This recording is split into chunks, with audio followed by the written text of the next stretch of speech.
এই মুভিটাকে অস্কার দিলেও কোনো ভুল হবে না। আর এই গল্পটা সত্য ঘটনার উপরে অবলম্বিত, যেখানে নাজিব নামে এই ছেলেটা তার পারিবারিক অভাবের কারণে সৌদি আরবে কাজ করতে যায়।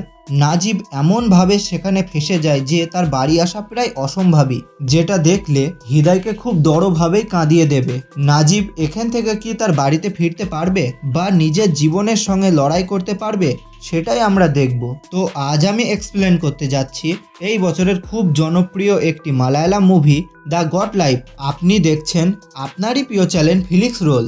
তো মুভিটা শুরু হয় সৌদি আরবের এয়ারপোর্টে, যেখানে ভারতের কেরালা থেকে নাজিব আর হাকিম এরা দুই ভাই সৌদি আরবে আসে, কারণ এরা দুজনে একটা এজেন্সির হাত ধরে এখানে কাজ করতে আসে। এরা এয়ারপোর্টে এসেই তাদের এজেন্টকে খুঁজতে লাগে আর দেখে যে অন্যজনার এজেন্ট অন্যজনাকে নিয়ে চলে যাচ্ছে, কিন্তু তাদের এজেন্ট এখনও আসেনি। তাই অনেকক্ষণ অপেক্ষা করার পর এয়ারপোর্টের স্টাফের সঙ্গে সাহায্য নেয় আর এজেন্টের নাম্বার দেয়। এজেন্টকে ফোন করলেও এজেন্ট কিন্তু ফোন ওঠায় না। তো এয়ারপোর্টের স্টাফ ওদের বলে যে আজ তো শুক্রবার, আজ তো অফিস সব বন্ধ, তোমাদের নিশ্চয়ই অফিসের নাম্বারই দিয়েছে, তো তোমরা কিছুক্ষণ অপেক্ষা করো, তোমাদের এজেন্ট মনে হয় ট্রাফিকে আটকে আছে, ঠিক চলে আসবে। এরা এই কথা শুনে অনেকক্ষণ অপেক্ষা করে, কিন্তু কেউ আসে না। তাই এরা এয়ারপোর্টের স্টাফের সঙ্গে আবার সাহায্য চাওয়ার জন্য যায়, আর হঠাৎ দেখতে পায় যে একটা শেখ কাউকে যেন খুঁজছে। নাজিব আর হাকিম মনে করে যে আমাদের দুজনকেই খুঁজতে এসেছে মনে হয়। তখনই দুজনে শেখের সামনে চলে যায়, কিন্তু তখনই শেখ তাদের সামনে আরবি ভাষায় কিছু বলতে লাগে, আর এরা দুজনা কিছুই বুঝতে পারে না। আসলে এরা আরবি ভাষা জানে না, তাই শেখ ওখান থেকে চলে যায়। কিছুক্ষণ পর শেখ ওখানে আবার চলে আসে আর তাদের পাসওয়ার্ড চেক করে আর বলে যে আমার সঙ্গে আসতে। তখন দুজনে যেতে লাগে আর একটা ছোট্ট ট্র্যাকের ওপর উঠতে বলে, কিন্তু তাদের মাথায় অন্য একটা খেয়াল আসে যে অন্য এজেন্ট তাদের লোককে এসি গাড়িতে নিয়ে গিয়েছে, কিন্তু এই লোকটা আমাদের ছোট্ট ট্র্যাকে নিয়ে যাচ্ছে। তাও এরা এতে চুপচাপ বসে পড়ে। আর রাস্তার মধ্যে নাজিবের মনে পড়ে যে হাকিম আমরা তো মাকে ফোন করতে ভুলেই গেছি, আর বলে যে আমাদের এখানে তো আসা অনেক দিন হয়েই গেল, বাড়িতে তো সব ওরা চিন্তা করবে। তখন হাকিম আয়না দিয়ে টুকি মেরে শেখকে বলে যে কোনো টেলিফোনের জায়গা আসলে গাড়ি দাঁড় করাতে, কিন্তু শেখ তার কথা কিছুই বুঝতে পারে না। তখন শেখ তাকে বলে এইভাবে টুকি মেরো না, পেঁচে গিয়ে চুপ করে বসো, না হলে পড়ে যাবে। তখন শেখের পাশ দিয়ে একটা গাড়ি যাচ্ছিল, আর শেখকে ওই লোকটা জিজ্ঞাসা করছিল যে এই দুজনাকে কি বাজারে নিয়ে যাচ্ছ? তখন শেখ বলে এই দুজনের শরীর খারাপ, এই দুজনকে হসপিটালে নিয়ে যাচ্ছি। কারণ শেখ ওই লোকটাকে মিথ্যে কথা বলে। অনেকক্ষণ ভ্রমণ করার পর শেখ তার গাড়িটা একটা মরুভূমির মধ্যে দাঁড় করায়, যেখানে তার আশেপাশে কিছুই দেখা যাচ্ছিল না, শুধু বালি আর বালি। এটা দেখে দুই ভাই ভয় পেয়ে যায় আর ওদের কাগজপত্র দেখায় যে আমরা এখানে শহরে কাজ করতে এসেছি।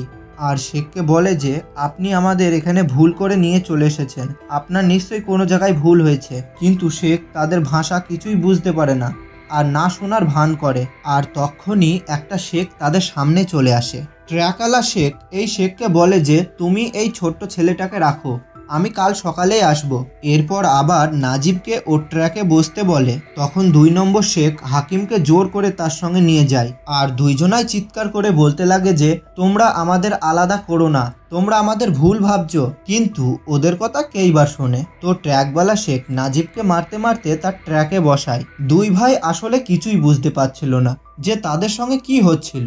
শেখ তার ট্র্যাক নিয়ে অনেকক্ষণ ভ্রমণ করার পর একটা ফাঁকা মরুভূমিতে আবার দাঁড় করায়। এখান থেকে যেদিকেই চোখ যায় শুধু বালি আর বালি। এখানে একটা নতুন শেখের কাছে আসে আর এই শেখকে বলে যে তোমার জন্য একটা নতুন ছেলে নিয়ে এসেছি, তুমি একে তোমার কাছেই রাখো। তখন নাজিব ওই শেখকে তার ভাষায় সব কথাই বলতে লাগে, কিন্তু সে তো তার ভাষা জানেই না। তো ট্র্যাকওয়ালা শেখ নাজিবকে ওখানে রেখে চলে যায়।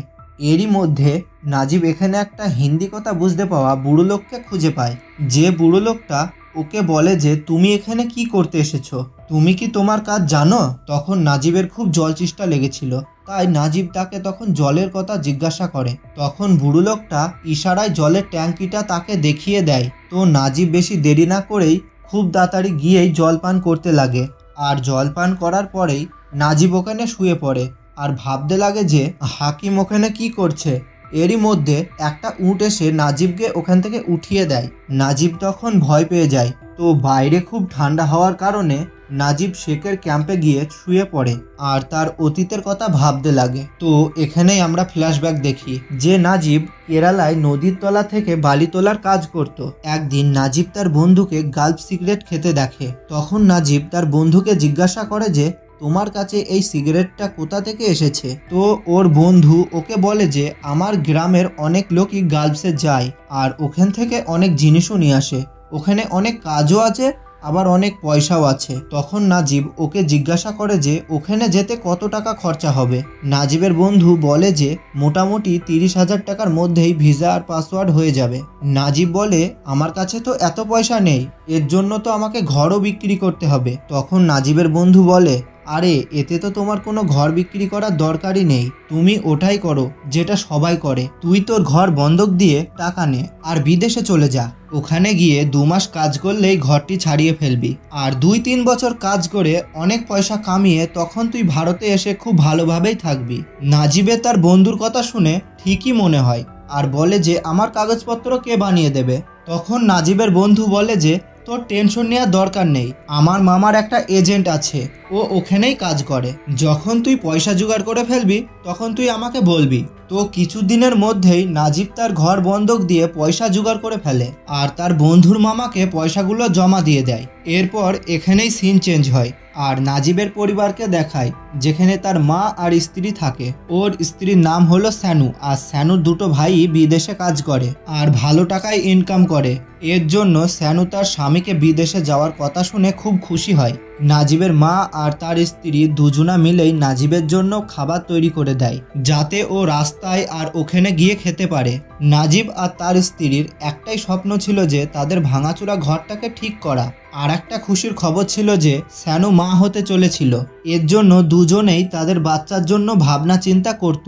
এখানেই আবার সিন চেঞ্জ হয় আর বর্তমান সময়ে চলে আসে যেখানে শেখ নাজিবকে ওখান থেকে লাথি মেরে উঠিয়ে দেয় আর বলতে লাগে দাসী হয়ে আমার কাছে শোয়া, তোকে এত বড় সাহস কে দিল, যা বাইরে গিয়ে শোগা। তখন নাজিব বলে বাইরে গিয়ে কোথায় শোবো, চারদিকে তো কিছুই নেই আর খুব ঠান্ডাও তো লাগছে। তো সে তাকে কোনো উত্তর না দিয়ে আবার তার ক্যাম্পে গিয়ে শুয়ে পড়ে। ওই রাতটা নাজিব খুব কষ্ট করেই কাটায় আর ঠিকভাবে শুতেও পারে না।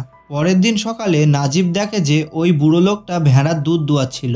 তখন নাজিব ওখানে গিয়ে ওই বুড়ো লোকটাকে জিজ্ঞাসা করে যে তোমার নাম কি। আর বুড়ো লোকটা বলে আমার নাম আমি ভুলে গেছি আর আমার এখানে অনেক দিন হয়েও গেল।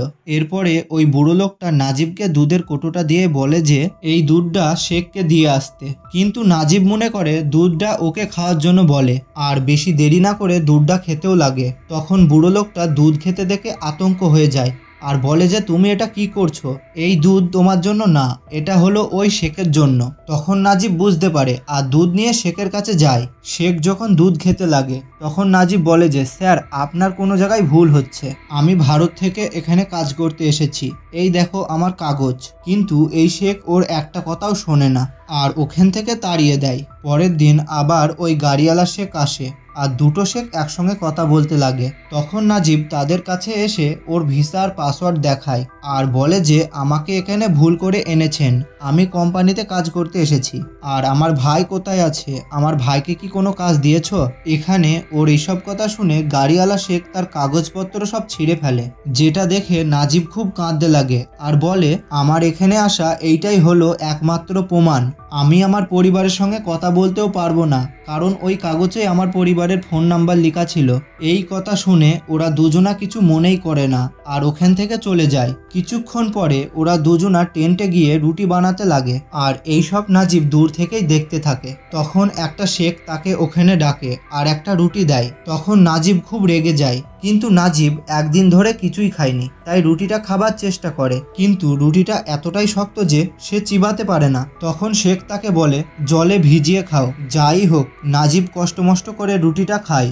এরপরেই নাজিব ওই বুড়ো লোকটার সঙ্গে দেখা করে জিজ্ঞাসা করে যে রোড এখান থেকে কত দূর। তখন বুড়ো লোকটা বলে রোড কত দূর আমি তো তা জানি না, কিন্তু রোড আমি বহু বছর আগে দেখেছি। এটা শুনে নাজিব বুঝে যায় যে ওই বুড়ো লোকটাকে এখানে যেভাবে এনেছে আমাকেও সেইভাবেই এখানে এনেছে।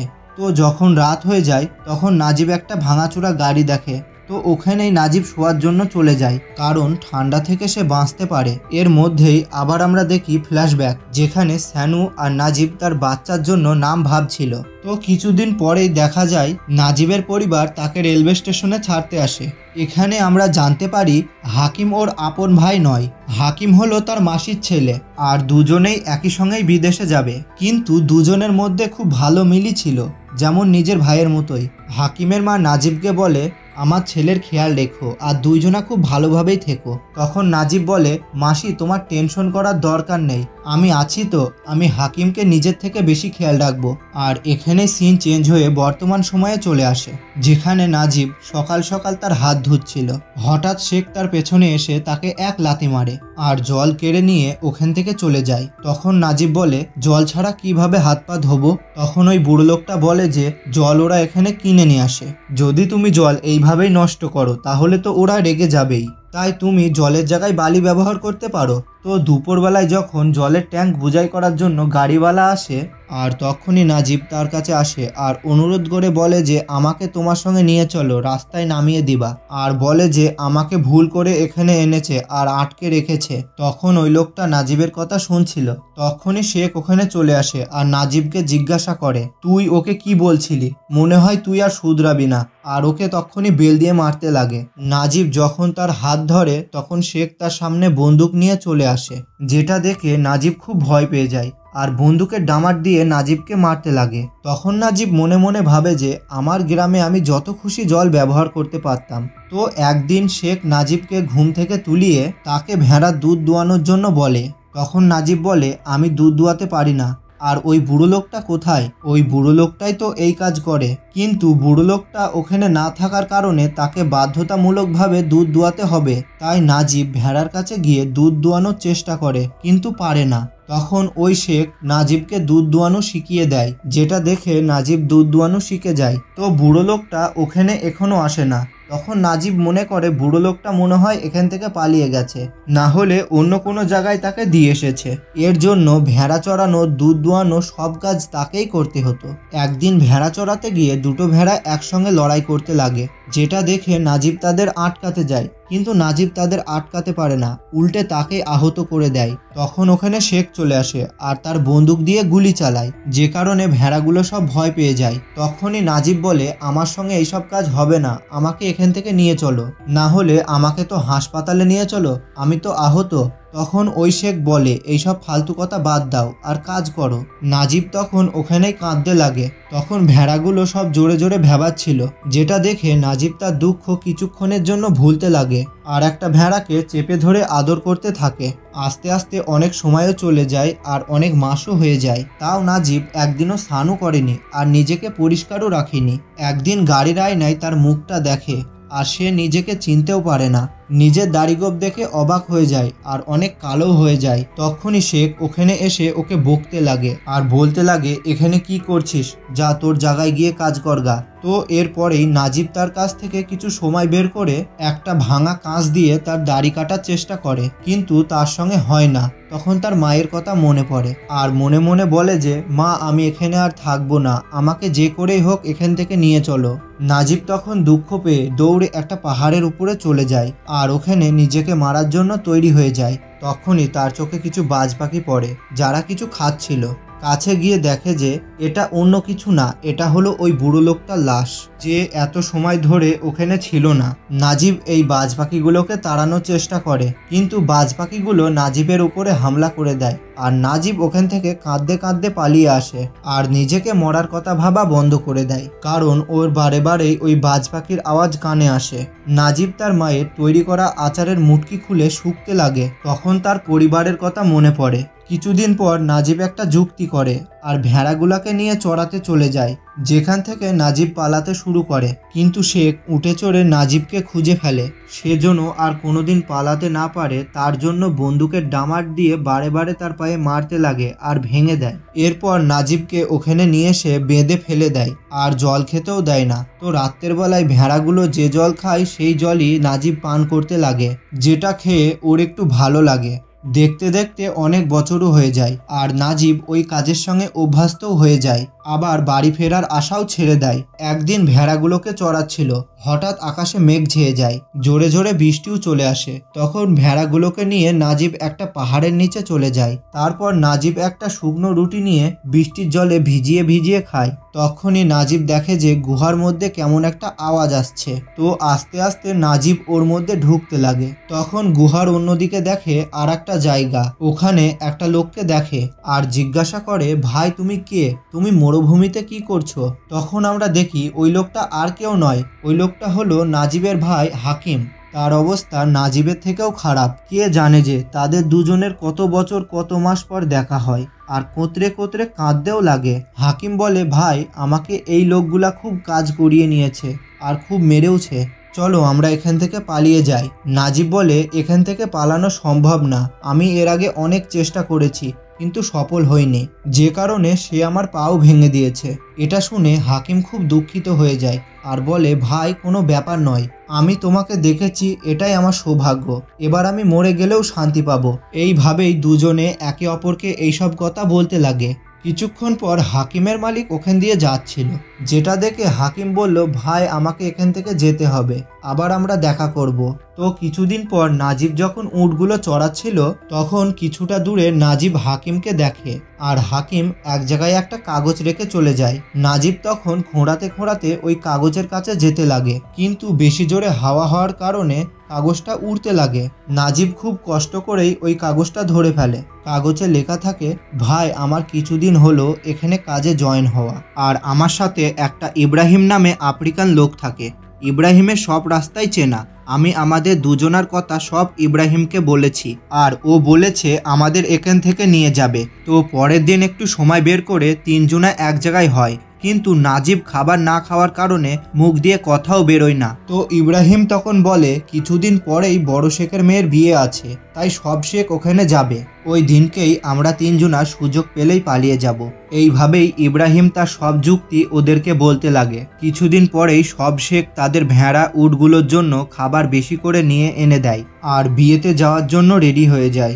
অবশেষে তখন শহরের দিকে রওনা দেয়। তো তখন নাজিব প্রথমেই ওর পুরা জামা কাপড় খুলে ফেলে আর ওই ট্যাঙ্কির কাছে গিয়ে জল ছেড়ে দিয়ে স্নান করতে লাগে। নাজিব বহুদিন স্নান করেনি। এরপরেই তার ব্যাগ থেকে নতুন জামা প্যান্ট বের করে আর পরে, কিন্তু তার প্যান্ট অনেক ঢিলা হয়ে যায়, মানে ও এতটাই পাতলা হয়ে যায় যে একটা দড়ি দিয়ে তার প্যান্টটাকে বাঁধতে হয়। এরপরেই নাজিব ওখানকার ভেড়া উট সবাইকে খাবার দেয় আর বলে, আমি এখান থেকে চলে যাচ্ছি, আমার মতন আবার কেউ অন্যজনা তোমাদের দেখাশোনা করার জন্য আসবে। আর দুঃখিত হয়ে যায়, কারণ ওদের জন্যই তো এতদিন সে বেঁচে ছিল। তো এরপরেই তিনজনা নিজের জায়গা থেকে বেরিয়ে পড়ে আর রওনা দিতে থাকে। যখন রাত হয়ে যায় তখন জলচেষ্টার কারণে ওখানে থাকা একটা টেন্ট থেকে ইব্রাহিম জল চুরি করতে যায়। তখনই ওখানকার শেখ ইব্রাহিমকে দেখে ফেলে আর বন্দুক নিয়ে তাড়া করে আর গুলি চালাতে লাগে। তখন তিনজনাই নিজের জীবন বাঁচানোর জন্য পুরো রাত পালাতে থাকে। তারপরে দিন সকালে উঠে দেখে যে চারদিকে শুধু বালি আর বালি। ইব্রাহিম পুরো রাত পালানোর কারণে রাস্তা ভুলে যায় আর তখন ইব্রাহিমও জানে না যে তারা কোথায় আছে। তো ইব্রাহিম মনে মনে ভাবে যে কোন দিকে যাব, কিন্তু ওরা তাও তাদের পথযাত্রা চালিয়ে যায়। তো কিছুটা দূর যাওয়ার পরেই হাকিম দেখে যে একটা উট জল খাচ্ছে। তখন হাকিম ওখানে দৌড়ে যেতে লাগে আর ইব্রাহিম হাকিমকে বলতে লাগে, ওখানে কোনো জল নেই, ওটা হলো তোমার চোখের ভ্রম। কিন্তু হাকিম শোনে না আর দৌড়াতেই থাকে। আর ওখানেই হাকিম যাওয়ার পরে দেখে যে একটা উট মরে পড়ে আছে, সত্যি করেই ওখানে কোনো জল নেই। তো কিছুটা দূরে এসে ওরা তিনজনে এক জায়গায় নামাজ পড়তে লাগে। এরই মধ্যে ওখানে বালির মধ্যে দিয়ে বিষাক্ত সাপ বের হয়। এটা দেখেই ইব্রাহিম হাকিমকে ওখান থেকে ধাক্কা মেরে সরিয়ে নেয়, কিন্তু নাজিব ওখানে থেকেই যায়। আর ইব্রাহিম নাজিবকে বলতে লাগে, তুমি ওখান থেকে নড়ো না। তখন নাজিব তার জীবন হাতে নিয়ে ওখানে চুপ করে দাঁড়িয়ে পড়ে আর ভয়ে কাঁপতে লাগে। তখন সাপগুলা সব ওখান থেকে চলে যায়। তারপরেই নাজিবের একটু শান্তি হয়, কিন্তু কিছুটা হাঁটার পরে নাজিবের পায়ের তলায় অনেক ফোঁসকা নেয়, কারণ পালানোর সময় নাজিবের চটি হারিয়ে গিয়েছিল, যে কারণে বালির তাতে নাজিবের পায়ের তলায় ফোঁসকা নেয়। এটা দেখেই ইব্রাহিম তার জামা খুলে নাজিবের পায়ের তলায় জড়িয়ে দেয়। তো অনেকক্ষণ ধরেই এরা তিনজনা হাঁটতেই থাকে। তাদের কাছে এক ফোঁটা জলও থাকে না। এরা খুব কষ্ট করে জলের অভাবে যাত্রা চালিয়ে যায়। কিন্তু হাকিম ওখানে অসুস্থ হয়ে পড়ে, যে কারণে ইব্রাহিম তার শরীরের ঘাম তাকে খাওয়াতে লাগে যাতে হাকিম বেঁচে থাকে। তো এর মধ্যেই হাকিমের মাথায় আর কাজ করে না আর ও বালিকে জল ভেবে খেতে লাগে, যে কারণে হাকিমের মুখ দিয়ে রক্ত উঠে মৃত্যু হয়ে যায়। যেটা দেখে নাজিব কাঁদতে লাগে আর বলে যে আমি আমার মাসিকে গিয়ে কি বলবো। এর মধ্যেই ইব্রাহিম দেখে ওখানে বালির ঝড় শুরু হয়ে গেছে। তখন ইব্রাহিম নাজিবকে টেনে নিয়ে চলে যায় আর ওই ঝড়ের মধ্যেই খুব কষ্ট করে বেঁচে থাকে। তো ঝড়ের কারণে হাকিমের মৃত শরীর বালি চাপা পড়ে হারিয়ে যায়। পরের দিন সকালে আবার তারা পথযাত্রা শুরু করে। আস্তে আস্তে ইব্রাহিমের শক্তিও কমে যায় আর ও হাঁটতেও পারে না। এরপরেই ইব্রাহিম একটা ছোট্ট পুকুর দেখে ফেলে, যেখানে নাজিব দৌড়ে যেতে লাগে আর ইব্রাহিম তাকে আটকে ধরে বলে জল বিষাক্ত হতে পারে। তো পরে একটা কাপড়ের সাহায্যে নাজিব আর ইব্রাহিম তাদের জল তৃষ্ণা মেটাতে লাগে। ওখানেই ইব্রাহিম একটা কাঁচের বোতল খুঁজে পায়, যেটা দিয়ে ইব্রাহিম একটা সুন্দর টুরুন বাজাতে লাগে। এরপরে আবার ওরা তাদের যাত্রা শুরু করতে লাগে, কিন্তু নাজিবের শরীরে আর কোনো শক্তি থাকে না। তাই নাজিব ওখানেই শুয়ে পড়ে। যখন নাজিব সকালে ওঠে তখন দেখে যে ওখানে আর ইব্রাহিম নেই। এদিক ওদিক তাকিয়ে দেখে ইব্রাহিম ওখান থেকে চলে গেছে। যাওয়ার সময় ইব্রাহিম ওই বোতলটার মধ্যে জল বুঝাই করে রেখে যায়। তো নাজিব ওই বোতলে জল খেতে খেতে তার পথযাত্রা শুরু করে। তো এত কষ্ট করেও দুদিন পর নাজিব রাস্তা খুঁজে পেয়ে যায়। অনেক কষ্ট করে নাজিব রাস্তায় এসে গাড়িওয়ালাদের সঙ্গে সাহায্য চেতে লাগে, কিন্তু তার এমন অবস্থা দেখে তাকে কেউ সাহায্য করে না। তো নাজিবের এই রাস্তাতে পুরো একদিন কেটে যায়। পরের দিন একটা শেখ নাজিবকে এই অবস্থায় দেখে সাহায্য করতে লাগে আর ও নাজিবকে তার গাড়িতে বসিয়ে জল খেতে দিয়ে শহরের দিকে গিয়ে নামিয়ে দেয়। এরপরেই নাজিব একটা ভালো মানুষের হাতে পড়ে যায়, যে নাজিবকে দাড়ি গোঁফ কাটিয়ে স্নান করে পরিষ্কার করে দেয় আর চিকিৎসা করে। দুদিন পর নাজিব ওই লোকটাকে তার ঘরের ব্যাপারে বলে। তো ওই লোকটা নাজিবের পরিবারে ফোন করে আর নাজিবকে কথা বলতে বলে। 4 বছর পর যখন নাজিব তার স্ত্রীর সঙ্গে কথা বলে তখন নাজিব ইমোশনাল হয়ে পড়ে। তো এরপরে ওই লোকটা নাজিবকে পুলিশের কাছে নিয়ে যায়, কারণ তার কাছে কোনো ডকুমেন্ট থাকে না, যাতে নাজিবকে সৌদি আরবের সরকার ভারতে পাঠাতে পারে। ওই সময়ে নাজিব ওখানে ইব্রাহিমের ফটো দেখে আর নাজিব ভাবে যে মনে হয় ইব্রাহিম মারা গেছে, না হলে হারিয়েও গেছে। তো পরের দিন নাজিবের মতোও আরও অনেক লোককে জেলে দাঁড় করিয়ে দেয় আর ওই লোকগুলাকে দেখার জন্য ওখানে কিছু শেখ আসে। তো একটা শেখ তার দাসীকে মারতে মারতে ওখান থেকে আবার নিয়ে চলে যায় আর সেখানে নাজিবের ওই শেখ আবার চলে আসে। তখন নাজিব লুকাতে লাগে, কিন্তু ওই শেখ নাজিবকে চিনে ফেলে আর তার কাছে এসে ওই শেখ বলে যে আমি তোমার মালিক নয়, আমি যদি তোমার মালিক হতাম তাহলে আমি তোমাকে এখান থেকে মারতে মারতে নিয়ে যেতাম, আমি জানতাম না তোমাকে ওখানে ভুল করে নিয়ে গিয়েছিলাম। তখন নাজিব বুঝতে পারে তার সঙ্গে বিশ্বাসঘাতকতা হয়েছে আর খুব জোরে জোরে কাঁদতে লাগে। তো 3 মাস জেলে থাকার পর নাজিব আর কিছু লোককে সৌদি আরব সরকার ভারতে পাঠানোর জন্য তৈরি হয়ে যায়। নাজিব ওই প্লেনে ওঠার সময় তার স্ত্রীর কথা মনে পড়ে আর ভাবতে লাগে যে সবাই বিদেশে কাজ করে বাড়ির জন্য অনেক কিছু নিয়ে যায়, কিন্তু আমি কিছুই নিয়ে যেতে পারলাম না। আমার কাছে শুধু একটাই জিনিস আছে, সেটা হলো আমার বয়স। এটাই আমি তোমাকে আর আমার বাচ্চাকে দিতে পারবো। আর বন্ধুরা, এখানেই এই মুভিটা শেষ হয়ে যায়। তো এই গল্পটা তোমাদের কেমন লাগলো? যদি ভালো লেগে থাকে তাহলে আমার চ্যানেলটাকে সাবস্ক্রাইব করে লাইক করে দেবে, যাতে আমি মোটিভেটেড হয়ে আরও ভিডিও বানানোর জন্য আগ্রহ হয়ে থাকি। তো বাই বন্ধুরা, পরের ভিডিওতে আমরা আবার দেখা করব।